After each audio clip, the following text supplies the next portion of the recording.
Kia ora, it's you. My name's Miss Nicky and today we're learning about Pepeha. Pepeha. Oh, here comes my friend Troggg. Oh, kia ora, Miss Nicky. Tēnā koe, Troggg. Hey, Troggg, we're talking to our friends about Pepeha. Oh, is that how Māori people say hello? Well, Pepeha is how New Zealanders say who they are and where they come from. We start by talking about our mountain.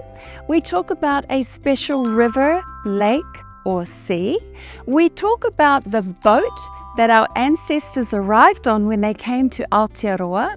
We talk about our family and then we say our name. Wow, that's really special. It really is. It's a wonderful way to connect, to tell the story of our ancestors, and it shows who we really are. I like that. Yeah, hey Troggg, would you like to learn some new Pepeha words today? Oh, yes, please.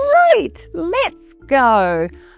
Maunga, Maunga, awa, awa, moana, moana, waka, waka, iwi. iwi. Ka whai, tamariki mā, you did great and you were awesome too. Oh, thank you, Miss Nicky. Oh, I'm so proud of you.